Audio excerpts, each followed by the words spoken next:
Well, it's Good Friday, April the 19th, 2019. Pastors in America, do you know why it's Good Friday? Of course you do. Of course you can tell us all why we call it Good Friday, what happened today. But I bet I know another reason why it's Good Friday. To me, it's a Good Friday because there's still maybe a little time for you. Maybe you still haven't pulled out that canned sermon for Sunday's Easter events. Maybe you got time to can the canned sermon. That's right. Maybe you still have a little time to, well, maybe you don't have time to cancel the Easter egg hunt. I'm not sure. But you could definitely say this is the last year and renounce it. You could speak against the nonsense of eggs and bunnies. I mean, do you realize the sacrifice our God made, sending His only begotten Son to suffer and die for us? And Jesus Himself in the flesh, the pain and the embarrassment He took for us, it's so extreme, it's so violent and so demeaning, and He didn't have to do that. He laid His life down. He did not have to do that. And then we prance around in our comfort, decorating eggs, mixing the pagan egg bunny story with the story of the salvation of the world. You should be ashamed. So today is a Good Friday for you. If you happen to run across this message today, take it to heart. Lay it to your heart. Take it to the Lord in prayer. What do you think God thinks each and every Good Friday here in America when He looks down and sees the work of our hands, what we're doing?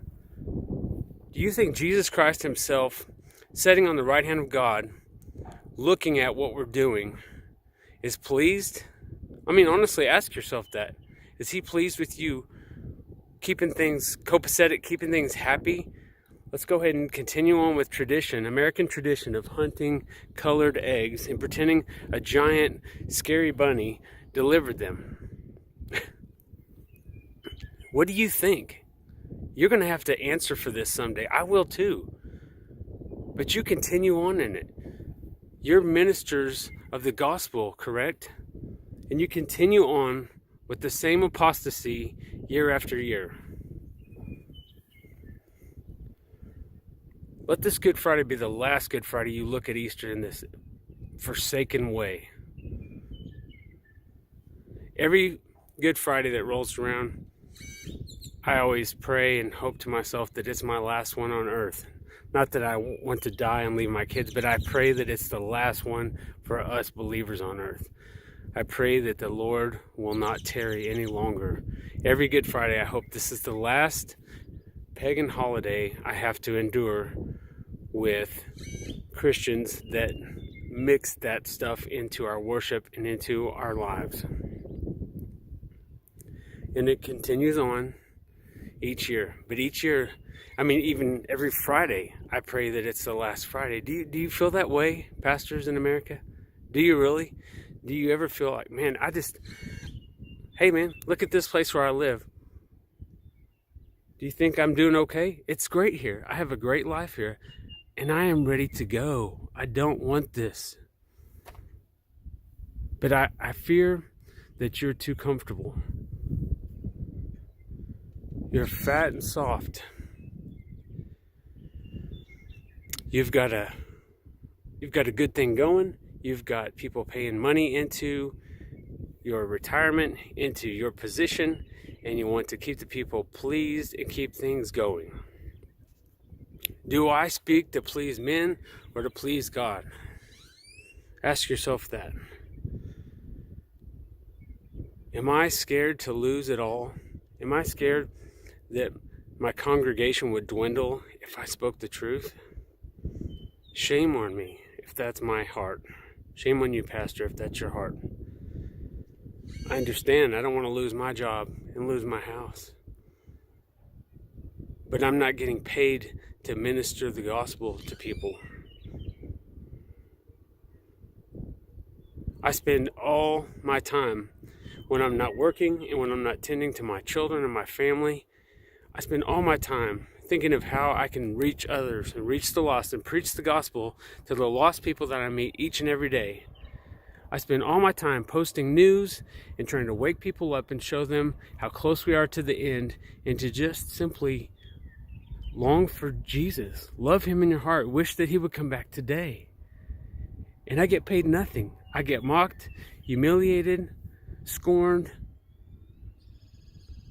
And you sit back, you go for breakfast when you want, you meet with certain people, you go golfing, you're living it up. Let this be the last Good Friday that you have this kind of complacency in your heart. Whether you want to admit it or not, Jesus is coming soon. And when we speak of his first coming, we should always speak of his second coming.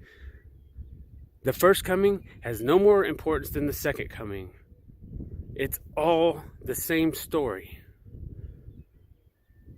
He redeemed us, and he will come again and receive us unto him, and the kingdom will come, and we will rule and reign with him. Do not neglect the scriptures. This is true. Let this be the last Good Friday you enjoy your fat and lazy pagan traditions. Separate yourselves. What we have in America is a total apostasy.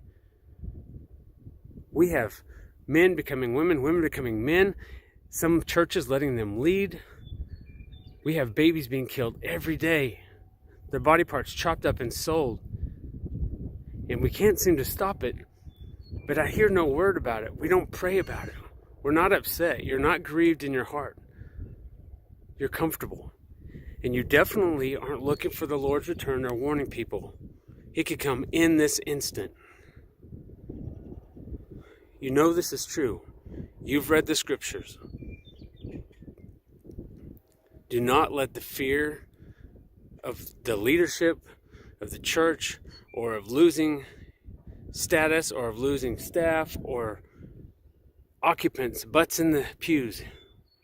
Don't let that stop you. That's a lame, worn out excuse, and it's not going to hold as you stand before God.